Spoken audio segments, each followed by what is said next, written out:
சிறப்பு செய்தியை வழங்குபவர்கள் ஸ்ரீபாமா மருத்துவமனை. அக்கறையான கவனிப்பில் ஆரோக்கியமான வாழ்வு. நிலக்கோட்டை அருகே அணைப்பட்டி வைகை ஆற்றில் ஸ்ரீநரசிம்ம அழகர் எழுந்தருளி பக்தர்களுக்கு அருள்பாலிப்பு. ஏராளமானோர் வைகையாற்றில் இறங்கி வழிபாடு செய்தனர். திண்டுக்கல் மாவட்டம் நிலக்கோட்டை அருகே அணைப்பட்டியில் புராண கால முறைப்படி ஸ்ரீநரசிம்ம அழகர் வைகை ஆற்றில் எழுந்தருளும் வைபவம் பல்லாயிரக்கணக்கான பக்தர்கள் முன்னிலையில் பக்தி பரவசத்துடன் நடைபெற்றது.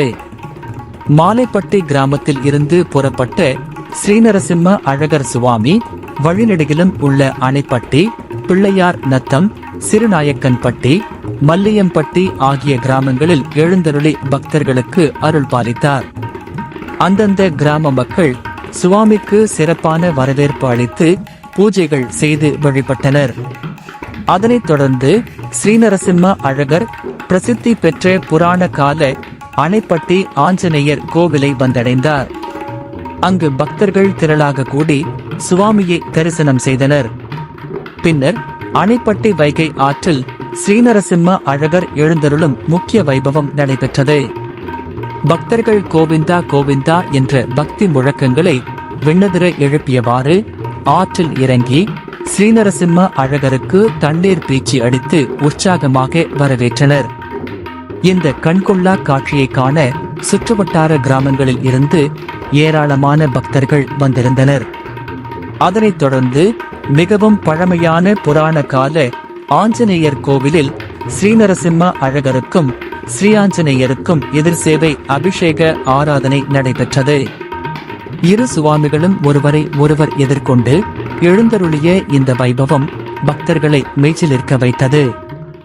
சடங்குகள் நிறைவடைந்த பின்னர் ஸ்ரீநரசிம்ம அழகர் கோவிந்தா கோஷம் முழங்க ஊர்வலமாக கோவிலுக்கு புறப்பட்டார். இந்த வைபவம் பல நெடுங்காலமாக புராண கால முறைப்படி நடைபெற்று வருவது குறிப்பிடத்தக்கது.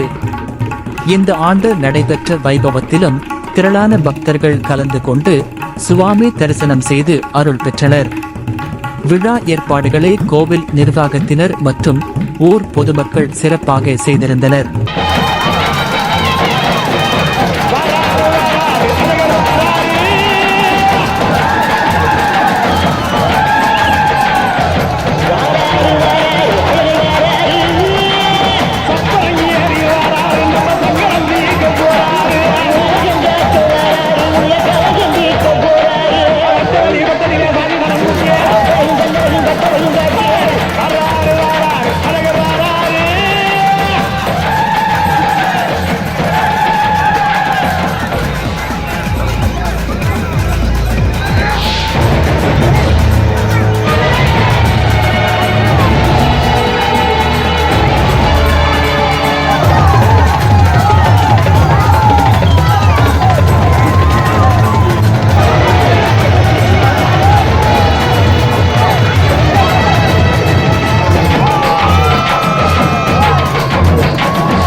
நமது பகுதி செய்திகளை முழுமையாக அறிந்து கொள்ள உங்கள் சாணக்கியன் செய்தி சேனலை சப்ஸ்கிரைப் செய்து கொள்ளுங்கள்.